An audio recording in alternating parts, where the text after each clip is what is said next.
Last lecture में हमने cover किया था फंक्शनल मिडलमैन के रिगार्डिंग कि फंक्शनल मिडलमैन क्या होते हैं और उसमें कौन कौन सी आगे फर्दर कैटेगरीज थी, जिसमें ब्रोकर्स आ जाते हैं, कमीशन एजेंट्स आ जाते हैं, ठीक है, और डेल क्रेडर एजेंट्स आ जाते हैं, ऑक्शनर आते हैं, वो कवर किया था। अब हम आ रहे हैं जो मिडलमैन की सेकेंड कैटेगरी है वो है मर्चेंट मिडलमैन। मर्चेंट मिडलमैन के बारे में आपको थोड़ी सी इंट्रोडक्शन दी थी कि मर्चेंट मिडलमैन क्या करते हैं। फंक्शनल मिडलमैन का काम था सिर्फ अपना जो सेलिंग और परचेजिंग में हेल्प करते थे और उनका खुद परचेज करके रखने वाला, स्टॉक रखने वाला कोई काम नहीं था। लेकिन जो मर्चेंट मिडलमैन है वो क्या करते हैं, बल्क में जो गुड्स होता है वो प्रोड्यूसर से या मैन्युफैक्चरर से बल्क में लेकर परचेज कर कर अपने पास रखते हैं, फिर उसके बाद अपना मार्जिन देख के, प्रॉफिट का मार्जिन देख के फिर उसके बाद उसकी सेलिंग करते हैं आगे। और कई बार क्या होता है, जो बल्क में प्रोडक्ट लिया है उसके स्मॉल लोट्स बना देते हैं, मतलब कि छोटी छोटी क्वांटिटी बनाकर अपना खुद का ट्रेड नेम देके फिर वो आगे सेल करते हैं। ये काम होता है मर्चेंट मिडलमैन का। अब मर्चेंट मिडलमैन में आपको 3 कैटेगरी बताई थी, इसके अंदर आ जाते हैं मैन्युफैक्चरर, जिसको आप प्रोड्यूसर भी कह सकते हैं, ठीक है, होलसेलर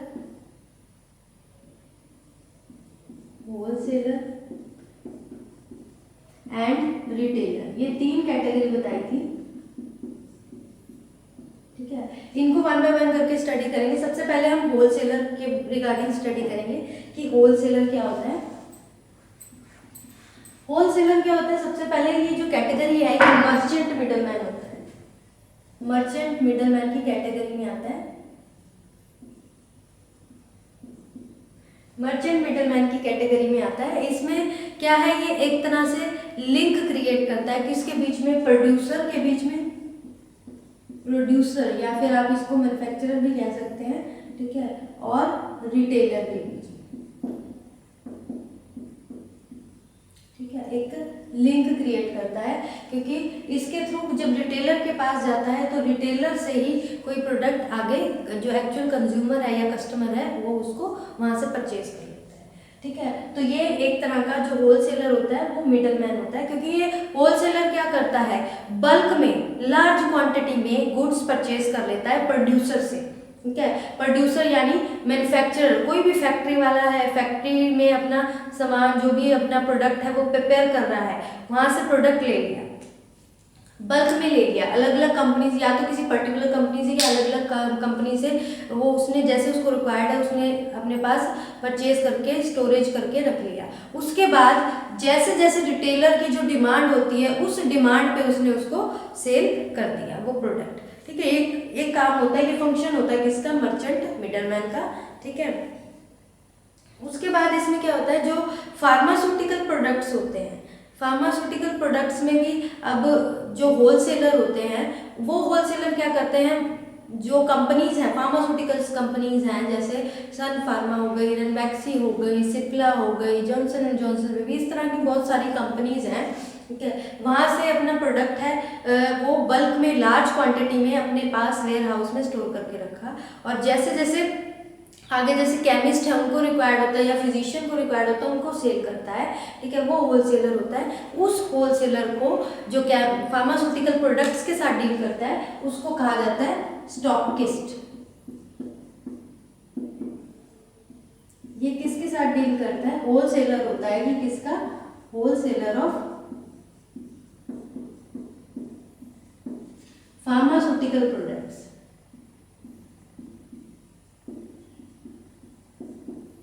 फार्मास्यूटिकल प्रोडक्ट्स का होलसेलर होता है, उसको क्या कहते हैं, स्टॉकिस्ट कहते हैं। फिजिशियन और केमिस्ट को, ये किसको प्रोवाइड करता है प्रोडक्ट, केमिस्ट को, जिन्होंने शॉप खोल रखी होती है, मेडिसिन शॉप होती है, ठीक है, या फिर फिजिशियन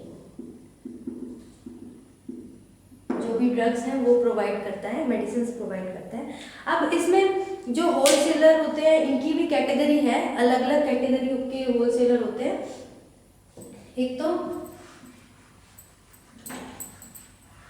3 तरह के होलसेलर होते हैं, इसको 3 कैटेगरी में डिवाइड किया गया है, मैन्युफैक्चरर होलसेलर, मैन्युफैक्चरर,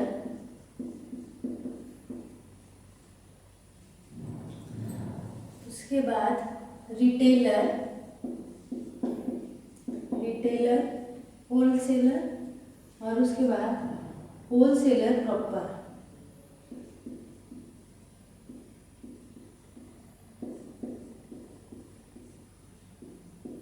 ठीक है, ये 3 कैटेगरी है। सबसे पहले आ जाते हैं मैन्युफैक्चरर, होलसेलर। ये मैन्युफैक्चरर होलसेलर क्या करता है, ये प्रोड्यूसर से, मैन्युफैक्चरर से, अलग अलग जो मैन्युफैक्चरर है उससे क्या करता है, लार्ज क्वांटिटी में प्रोडक्ट परचेज कर लेता है, और जैसे रिटेलर की डिमांड होती है उस डिमांड के अकॉर्डिंग स्मॉल अमाउंट में उसको, जैसा अमाउंट में उसको रिक्वायर्ड है उस अमाउंट में उसको आगे जो प्रोडक्ट होता है उसको सेल कर देता है। ये काम होता है मैन्युफैक्चरर होलसेलर का। उसके बाद retailer wholesaler,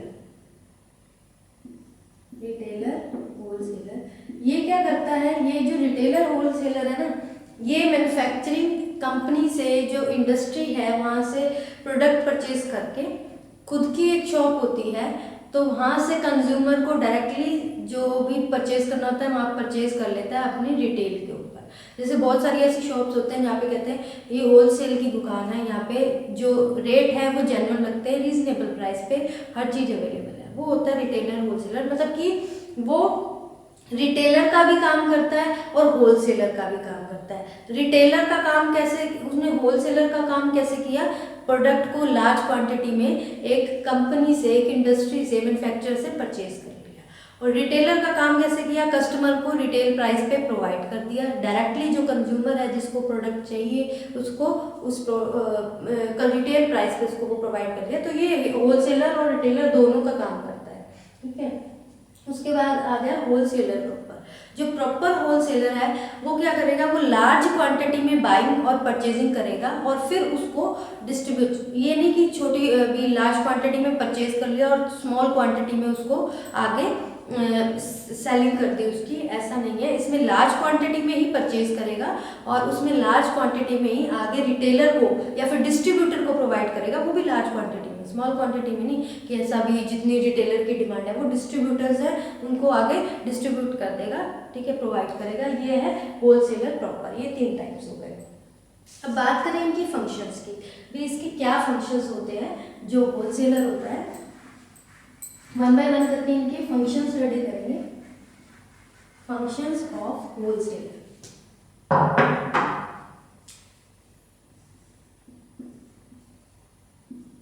functions of wholesaler.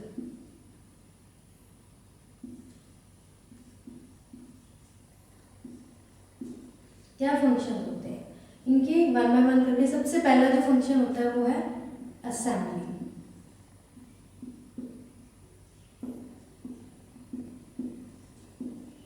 Assembling करना। असेंबलिंग मतलब कि इसने क्या करना है, अलग अलग जो अलग अलग मैन्युफैक्चरर है उनसे लार्ज क्वांटिटी में प्रोडक्ट अपना परचेज कर दिया। ठीक है, जैसे अलग अलग प्रोड्यूसर है, प्रोड्यूसर 1 है, ये प्रोड्यूसर या फिर मैन्युफैक्चर भी कह सकते हैं 2 है। ठीक है, ये प्रोड्यूसर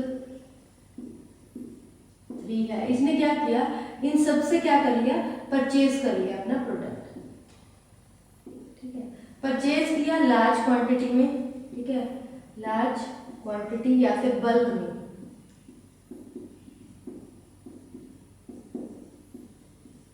बल्क में परचेज करके उसके बाद रिटेलर को प्रोवाइड किया।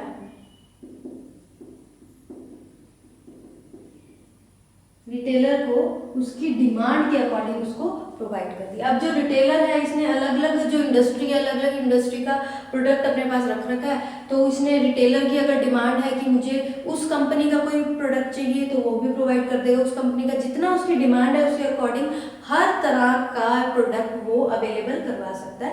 तो असेंबलिंग, अलग अलग प्रोड्यूसर से, अलग अलग मैन्युफैक्चरर से वो प्रोडक्ट लेता है, असेंबल कर लेता है एक जगह, जिससे क्या होता है रिटेलर बड़ी आसानी से जो भी कंपनी का उसको प्रोडक्ट चाहिए वो वहाँ से अपनी नीड या रिक्वायरमेंट या फिर डिमांड के अकॉर्डिंग उससे परचेज कर लेता है। तो ये फर्स्ट फंक्शन है इसका असेंबलिंग। सेकंड आ जाता है डिस्ट्रीब्यूशन।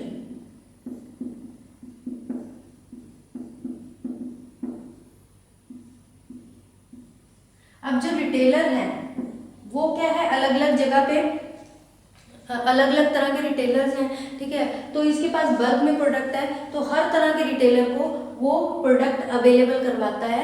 अवेलेबल करवाना यानी डिस्ट्रीब्यूट करना, अपना प्रोडक्ट है वो डिस्ट्रीब्यूट करता है, जितना उसने बल्क में रखा हुआ है जैसे डिमांड है, अलग अलग तरह के रिटेलर को डिस्ट्रीब्यूट करना, तो ये डिस्ट्रीब्यूटर का भी काम करता है। उसके बाद जो नेक्स्ट है वो है, नेक्स्ट इसका फंक्शन क्या है, वेयर हाउसिंग। वेयर हाउसिंग,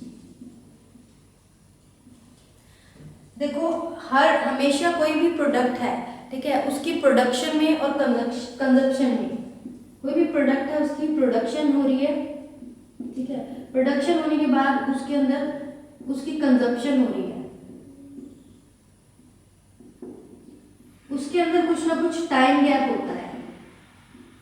अब उस टाइम गैप में अगर मान लो कोई भी प्रोडक्ट है, ठीक है, वो प्रोडक्शन हो गई, अब उस प्रोडक्शन के बाद कंपनी खुद तो उसको स्टोर करके नहीं रख सकती, वो क्या करेगी, वो कौन स्टोर करेगा, वो करेगा होलसेलर। होलसेलर वहाँ से अपना जो भी है, जो भी मैन्युफैक्चरर है उससे जो भी प्रोडक्ट परचेज करके अपना वेयर हाउस की फैसिलिटी होती है उसके पास, स्टोर करके रखता है, स्टोरेज करके रखता है। क्योंकि ऐसा नहीं कि जो प्रोडक्शन अभी ऑर्डर दिया उसके साथ ही साथ कंजप्शन हो जाएगी, जो कंजप्शन और प्रोडक्शन के बीच में टाइम गैप होता है, उस टाइम गैप के बीच में जो प्रोडक्ट है उसको कहाँ रखा जाएगा, उसकी स्टोरेज कहाँ की जाएगी, वेयर हाउस में। और वो वेयर हाउसिंग फैसिलिटी किसके पास होती है, कौन प्रोवाइड करता है, या फिर किसकी रिस्पॉन्सिबिलिटी होती है, वो होलसेलर की। ये एक तरह का उसका फंक्शन है कि वो वेयर हाउसिंग फैसिलिटी भी प्रोवाइड करता है, जिसमें गुड्स को स्टोर करके रख सकते हैं, ठीक है, जब तक रिक्वायर्ड है, जितना भी टाइम चाहिए, जब तक वो कंजप्शन के लिए रेडी नहीं है तो वहाँ पे वो वेयर हाउस की फैसिलिटी भी अवेलेबल है। नेक्स्ट जो इसका फंक्शन आ जाता है वो है ट्रांसपोर्टेशन।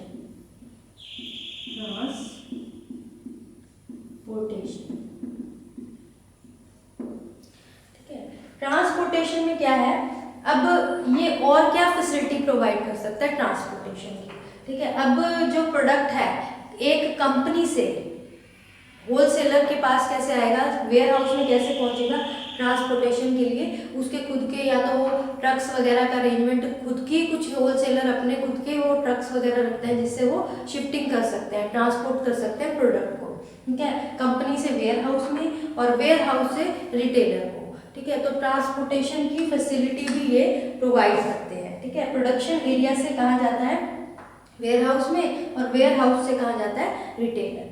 तो ये फैसिलिटी भी कौन प्रोवाइड करता है, ये होलसेलर के पास ये फैसिलिटी होती है। उसके बाद जो नेक्स्ट आ जाता है हमारा फंक्शन वो है फाइनेंसिंग।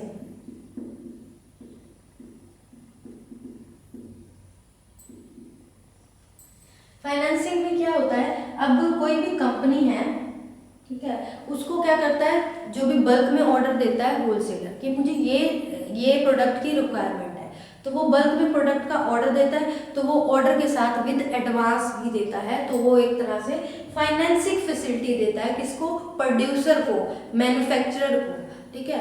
तो और क्या होता है, क्रेडिट फैसिलिटी भी प्रोवाइड करता है, किसको, रिटेलर को, ठीक है। जैसे ऑर्डर है उसको, उसके पास फाइनेंशियल फैसिलिटी नहीं है तो उसको क्रेडिट फैसिलिटी भी प्रोवाइड करता है, किसको, रिटेलर को भी और प्रोड्यूसर को भी। तो ये काम किसका है, ये भी होलसेलर का काम है। उसके बाद जो नेक्स्ट फंक्शन है इसका वो है रिस्क बियरिंग। रिस्क बियरिंग, अब जो होलसेलर है वो क्या करता है, वो स्टोर करके रखता है, वेयर हाउस में रखता है प्रोडक्ट को, ठीक है। अब वहाँ पे स्टोरेज के टाइम पे, ठीक है, अगर मान लो कोई भी स्पॉइलेज हो जाती है उस प्रोडक्ट की, या फिर जो टाइम है बिटवीन प्रोडक्शन, उसकी जो स्टोरेज करी है और उसके बाद कंजप्शन का जो टाइम है, उस टाइम के बीच में कोई भी प्राइस कम हो गया उस चीज़ का, ठीक है, तो उसके लिए ये एक तरह से रिस्क है उस चीज़ का, किसका भी। अब कोई प्रोडक्ट की स्टोरेज के दौरान स्पॉइलेज होगी या उसकी प्राइस डिक्रीज होगी किसी भी रीज़न के कारण, उसकी डिमांड कम होने के कारण, उसकी प्राइस कम हो जाने के कारण, कारण या फिर कोई भी नेचुरल कैलामिटी के कारण या फिर कोई भी जैसे बाढ़ वगैरह आ गई, ठीक है, चोरी हो गई, कुछ इस तरह से कोई भी प्रॉब्लम हो गई, तो वो वेयर हाउस किसका है? होलसेलर का। तो रिस्क, वो रिस्पॉन्सिबिलिटी भी किसकी है? होलसेलर की। तो रिस्क बियरिंग भी इसका एक फंक्शन है, ठीक है। उसके बाद ग्रेडिंग एंड पैकिंग, नेक्स्ट इसका फंक्शन है ग्रेडिंग एंड पैकिंग।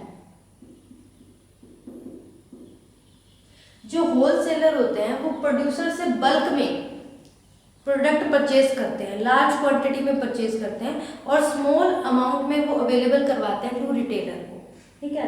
तो उसमें क्या होता है, तो वो कई बार क्या होता है, जो प्रोडक्ट है वो बहुत, उसकी पैकिंग इस तरह से होती है, जो मैन्युफैक्चरर है इस तरह की पैकिंग करते हैं, वो इकट्ठे पैक करते हैं, ऐसा नहीं कि छोटे छोटे स्मॉल पैकेट्स बना के देते हैं। तो वो क्या करते हैं, उसको क्या करते हैं, छोटे लॉट्स में कन्वर्ट करते हैं, क्योंकि वो कंज्यूमर है, वो इतना ऐसा नहीं कि एक ही बार में 1000 ml यूज़ कर लेगा, वो 10 ml में उसको प्रोवाइड करते हैं, ठीक है। 10 ml में छोटी पैकिंग में उसको प्रोवाइड करते हैं। तो स्मॉल लोड्स बना देते हैं उसके और उसको ग्रेडिंग दे देते हैं, ग्रेड कर देते हैं उसको, कैसी उसकी क्वालिटी है, साइज कितना है, शेप कैसी है, उसके अकॉर्डिंग उसकी ग्रेडिंग कर देते हैं, उसकी पैकिंग कर देते हैं, ठीक है। और उसके ऊपर अगर अपना खुद का ट्रेडमार्क या ब्रांड नेम लगाना हो, अपनी प्राइसेस लगानी हो, तो वो भी उसके ऊपर टैग कर देते हैं, उसके ऊपर अपने अकॉर्डिंग अपना लेबल लगाते हैं, जिसमें अपना प्रॉफिट और मार्जिन जो भी है, आगे रिटेलर को कैसे करना है, क्या सिस्टम है, उस हिसाब से अपनी जो भी प्रोडक्ट है उसकी ग्रेडिंग भी करते हैं, पैकिंग करते हैं स्मॉल लोड्स के अंदर, ठीक है। ग्रेडिंग करते हैं उसकी कैसी क्वालिटी है, ठीक है। जैसे जो क्वालिटी बहुत ज़्यादा अच्छी क्वालिटी के प्रोडक्ट है उनको एक साइड पे अलग से उनको ग्रेडिंग कर दी, ठीक है। जो मतलब कि थोड़े लो क्वालिटी के उनकी ग्रेडिंग अलग से करती, ठीक है। साइज और शेप, ये सारी चीज़ें इंक्लूड करके, सारे फैक्टर्स को देखकर उसको ग्रेडिंग की जाती है, ठीक है, और उसकी पैकिंग की जाती है, अपने अकॉर्डिंग उसको लेबलिंग करते हैं। उसके बाद क्या है, इसका एक और फंक्शन है प्रोवाइड इंफॉर्मेशन।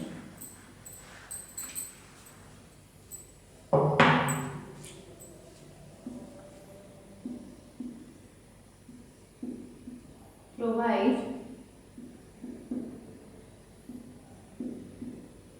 मार्केट इंफॉर्मेशन, ठीक है। अब ये क्या करते हैं, इंफॉर्मेशन प्रोवाइड करते हैं। किस तरह की इंफॉर्मेशन प्रोवाइड करते हैं? अब जो प्रोड्यूसर है, मैन्युफैक्चरर है, ठीक है, उसको इन्फॉर्मेशन प्रोवाइड करते हैं कि किस तरह की डिमांड है मार्केट में, उस तरह की आप प्रोडक्शन करो। अगर डिमांड किसी प्रोडक्ट की ज़्यादा होती है तो उसको बता दिया जाता है कि इसकी डिमांड है, इसकी प्रोडक्शन आप हायर स्केल पे कर सकते हो, लार्ज स्केल पे प्रोडक्शन कर सकते हो, इसकी डिमांड कम है तो कम स्केल पे प्रोडक्शन कर सकते हो, ठीक है। तो ये एक तरह से इंफॉर्मेशन प्रोवाइड करता है किसको? प्रोड्यूसर को, मैन्युफैक्चरर को, ठीक है।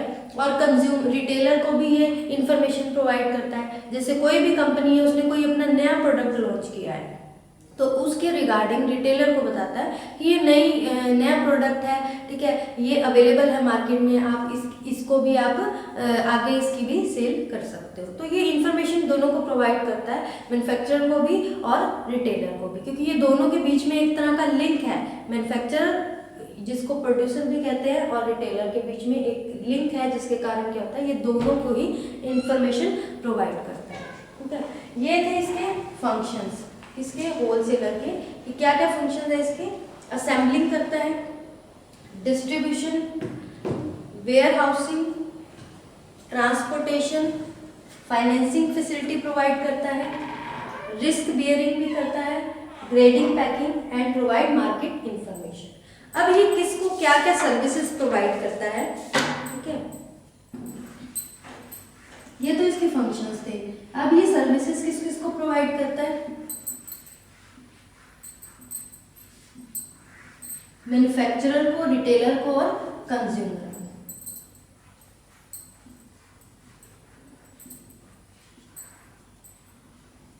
अगर हम बात करें सर्विसेज परफॉर्म बाय होलसेलर,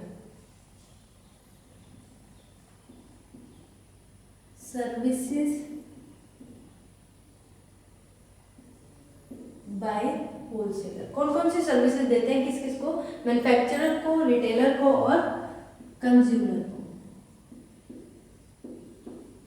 ठीक है, वन बाय वन करके इसको स्टडी करेंगे। सबसे पहले मैन्युफैक्चरर को क्या सर्विसेज प्रोवाइड करता है। मैन्युफैक्चरर से ये क्या करता है, स्टॉक में परचेज कर लेता है, purchase of goods in bulk. ठीक है, उससे बल्क में परचेज कर देता है, तभी तो उसकी वो प्रोडक्शन है और ज़्यादा वो इंक्रीज करता है। इसके कारण क्या करता है, ये हेल्प होती है इसमें लार्ज स्केल प्रोडक्शन में, help in large scale production, क्योंकि वो इंफॉर्मेशन प्रोवाइड करता है। ठीक है, नेक्स्ट क्या है, इसको क्या करता है, मार्केट की इंफॉर्मेशन प्रोवाइड करता है, प्रोवाइड मार्केट इंफॉर्मेशन, जिसमें क्या बताता है कि जो परचेज करने वाले हैं, रिटेलर है, ठीक है, मार्केट में बताता है भी इस तरह का प्रोडक्ट है जो कि कंपटीशन में है, जो कंज्यूमर है उनका क्या टेस्ट है, बाइंग हैबिट्स कैसी है, क्या चीज़ ज़्यादा परचेज करते हैं। ठीक है, तो उसकी इन्फॉर्मेशन देता है, जो किस में हेल्प करता है, उसकी लार्ज स्केल प्रोडक्शन में। अगर मान लो उसका जो प्रोडक्ट है, कंपटीशन वाला प्रोडक्ट है, उससे पीछे चल रहा है, तो वो देखते हैं कि जो कंज्यूमर है वहाँ पे प्रोडक्ट को, कैसे प्रोडक्ट को वो ज़्यादा पसंद करते हैं, उनका टेस्ट क्या है, किस चीज़ को ज़्यादा परचेज करते हैं। उसके कारण क्या होता है, वो अपनी उसी हिसाब से प्रोडक्शन को इंक्रीज कर देते हैं। ठीक है, और परचेज जो होलसेलर क्या होता है, उसकी जो गुड्स है उसकी बल्क में परचेज कर लेता है, जिसके कारण उनको बेनिफिट होता है। और क्या होता है इसमें, इसको एडवांस में, ठीक है, ऑर्डर मिल जाता है। जो होलसेलर है एडवांस में क्या करता है, वो मैन्युफैक्चरर को ऑर्डर प्रोवाइड करता है। ठीक है, तो उसके अकॉर्डिंग क्या होती है, यूनिफॉर्म रेट ऑफ प्रोडक्शन होती है।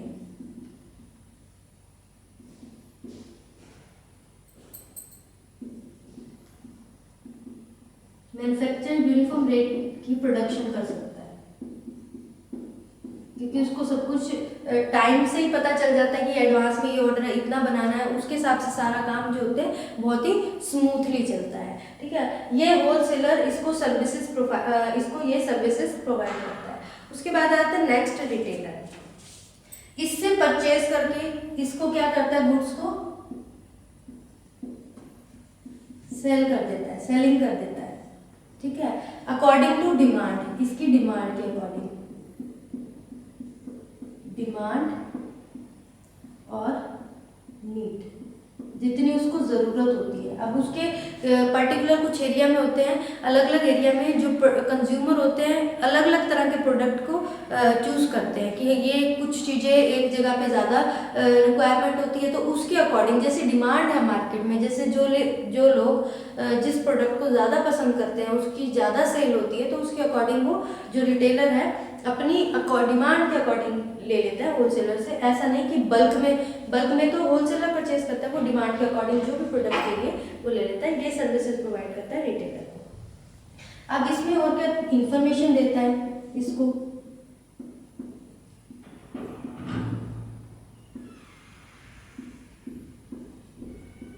न्यू प्रोडक्ट, अगर कोई न्यू प्रोडक्ट है मार्केट में अवेलेबल है तो वो भी होलसेलर किसको देता है, रिटेलर को देता है। ये सारे मोस्टली हमारे फंक्शंस में कवर हो गए। बस सर्विसेज में ये है कि क्या क्या सर्विसेज किस किस को प्रोवाइड करता है, उसको बस कैटेगराइज कर दिया गया है कि मैन्युफैक्चरर को क्या सर्विसेज देता है, रिटेलर को क्या देता है और कंज्यूमर को क्या सर्विसेज प्रोवाइड करता है।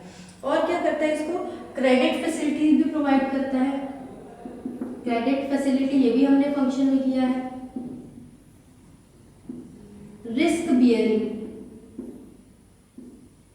अब जो भी है बल्क में प्रोडक्ट इसने परचेज किया, उसको कहाँ रखा, वेयर हाउस में रखा। ठीक है, तो वेयर हाउस की फैसिलिटी मिल गई उसको। ठीक है, तो वो जो भी, अब उसमें कुछ भी अगर मान लो कोई स्पॉइलेज हो जाती है प्रोडक्ट की, या फिर डिस्ट्रक्शन हो जाती है, या कुछ भी हो गया जिससे प्रोडक्ट खराब हो गया, या प्रोडक्ट की जो प्राइस है वो कम हो गई, ठीक है, तो वो रिस्क कौन बियर करता है, होलसेलर ही करता है। रिटेलर को कोई उसका वो नहीं है कि वो उससे परचेज करे या ना। अगर इस तरह की प्रॉब्लम होती है तो होलसेलर ही उसके लिए रिस्पॉन्सिबल होता है, वो भी इसको फैसिलिटी मिलती है। ठीक है, अब इसमें क्या होता है, ये क्या होता है, ये बाइंग कर सकता है अकॉर्डिंग टू डिमांड, अपने गुड्स को बाय कर सकता है। और इसमें और क्या होता है, इसको वेयर हाउसिंग फैसिलिटी भी मिल जाती है, ठीक है। ये सब इस तरह की ये ड्यूटीज प्रोवाइड करता है। उसके बाद कंज्यूमर को क्या सर्विसेज प्रोवाइड करता है, परचेज करना, गुड्स परचेज कर सकते हैं कंज्यूमर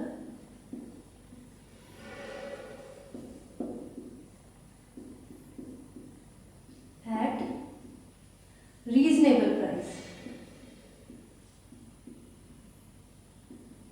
अगर मान लो मार्केट में कोई इस तरह की शॉप होती है जो कि होलसेल की शॉप होती है, कई बार हम कहते हैं कि होलसेल की शॉप है, तो उसके अंदर वो अपना मार्जिन नहीं रखते, वो उसको रीजनेबल प्राइस पर कस्टमर को प्रोवाइड करते हैं। अगर कोई रिटेलर के थ्रू कस्टमर ना खरीदे, सीधा जो कंज्यूमर है डायरेक्टली होलसेल की शॉप पे जाकर अगर वहाँ से परचेज करे, तो उसको वो प्रोडक्ट रीजनेबल प्राइस में मिलेगा, क्योंकि रिटेलर के पास नहीं गया। रिटेलर के पास से अगर कंज्यूमर के पास जाता है, मार्केट में जो भी शॉप्स होती है वो रिटेल की शॉप्स होती हैं, वो अपने अपने उसके ऊपर प्रॉफिट है उसका मार्जिन रख के फिर उसको उसकी सेलिंग करते हैं उस प्रोडक्ट की, ठीक है। तो ये जो कंज्यूमर है, कंज्यूमर इनसे क्या ले सकता है, जो गुड्स रीजनेबल प्राइस पर ले सकता है कंज्यूमर, ठीक है। और इसमें क्या होता है, डिमांड और सप्लाई के बीच में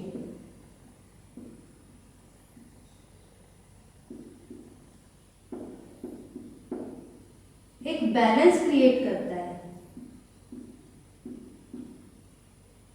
डिमांड, जो चीज की डिमांड है, ठीक है, और जो सप्लाई है, उसके बीच में एक बैलेंस क्रिएट करता है, जिसके कारण क्या होता है, जो हेल्प करता है